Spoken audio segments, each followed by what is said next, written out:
उनके सारे प्रवचन का निचोड़ यही था, वो यज्ञ का गुणगान कर रहे थे कि यज्ञ में अनाज जलाने से तुम्हारे भाग्य की रेखाएं खुल जाएंगी।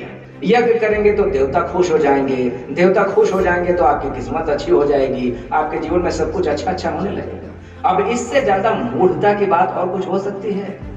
अनाज जलाकर देवता खुश हो जाएंगे? बताइए, अनाज जिससे मनुष्य का पोषण हो रहा है। आज भी इस धरती पे आप भरोसा नहीं करेंगे, लाखों की संख्या में लोग हैं जिन्हें 2 वक्त की रोटी नहीं मिल रही है, लाखों की संख्या में है। अफ्रीका के बहुत सारे देश हैं जहां बच्चे सूख के हड्डी हो गए हैं, मक्खियां भिनभिना रही हैं उनके चेहरों पे, अनाज ही नहीं है उनके पास खाने को। हजारों की संख्या में ये धर्म के प्रवक्ता हैं, कथाएं सुना सुना के आदमी को बेहोश किए जा रहे हैं। सच्चा धार्मिक आदमी कभी भी आपको कथा सुना के बेहोश नहीं करेगा, वो आपको विचारक बनाने की कोशिश करेगा, आपके भीतर विचार पैदा करने की कोशिश करेगा, आपके जीवन की जो समसामयिक समस्याएं हैं, वास्तविक समस्याएं हैं, उनकी तरफ आपको इशारा दिलाएगा।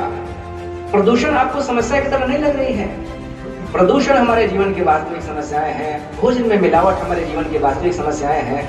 हनुमान जयंती में बोलते हुए मैंने बताया था कि प्लास्टिक का प्रदूषण इतना घना हो गया है कि माँ के दूध में प्लास्टिक कण निकलने लगे हैं। इटली के एक विश्वविद्यालय के कुछ वैज्ञानिकों ने रिसर्च किया 35 स्त्रियों के ऊपर, जिन स्त्रियों ने अभी अभी बच्चे पैदा किए थे, उनके दूध के सैंपल लिए गए छाती से और उसमें जांचा गया तो 35 में से 29 स्त्रियों के दूध में प्लास्टिक के कण मिले। अब बताइए, वो प्लास्टिक मिला हुआ दूध जो नवजात शिशु पिएगा, क्या कभी वो एक स्वस्थ बच्चा हो पाएगा? उसके शरीर का कौन सा अंग है जो स्वस्थ रह पाएगा? माँ के दूध में ही जब मिलावट हो गई, वो बच्चा कैसे मजबूत बच्चा हो पाएगा? नहीं हो पाएगा ना। और 35 में से 29 एक बहुत बड़ी संख्या होती है ना। कारण है क्योंकि प्लास्टिक इस तरह से छा गया है हमारे जीवन पे, हर छोटी मोटी चीज आप प्लास्टिक में कर रहे हैं। प्लास्टिक में खाने की चीजें जो है वो पैक होके आ रही हैं, अचार है और चीनी है और आटा चावल सब कुछ प्लास्टिक में पैक होके आ रहा है ना। तो ये प्लास्टिक इतनी बारीकी से हमारे भोजन में मिल रहा है जिसका कोई हिसाब नहीं है। तो ये हमारे जीवन की वास्तविक समस्या है। आज के धार्मिक व्यक्ति का भी यही कर्तव्य है, यही युग धर्म है कि वास्तविक समस्या की ओर आपका ध्यान दिलाए, ना कि कपोल कल्पित बातें कह के आदमी को बेहोश करे। ऐसे ही लोगों के लिए कार्ल मार्क्स ने कहा था कि धर्म जो है वो अफीम का नशा है, क्योंकि धार्मिक व्यक्ति अपने फायदे के लिए, लोगों का शोषण करने के लिए आदमी को ऐसी ऐसी कथा कहानियां गढ़ के सुना देता है कि सुनने वाला एक तरह से मूर्छित हो जाता है, विचार करना ही छोड़ देता है, अंधविश्वासी हो जाता है।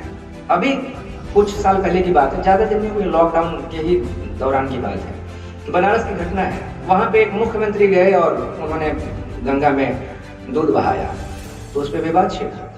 तो मुख्यमंत्री के जो समर्थक हैं उन्होंने कहा कि भाई किसी के बाप का दूध है क्या, अपना दूध हम बहाएंगे? ये कोई बात नहीं है। मान लीजिए कि आपके पास ये सामर्थ्य है कि गांव का सारा दूध आप खरीद लें, आपके पास इतना पैसा है कि आप गांव का सारा दूध खरीद सकते हैं, तो क्या आपको यह अधिकार मिल जाता है कि गांव का सारा दूध खरीद के आप पानी में बहा दें? नहीं, ये मानवता नहीं है। मानवता की दृष्टि से आप एक बहुत ही नीच काम कर रहे हैं, घटिया काम कर रहे हैं। साधारण बुद्धि से भी अगर आप सोचें तो ये गलत है, बल्कि बात है। ठीक है।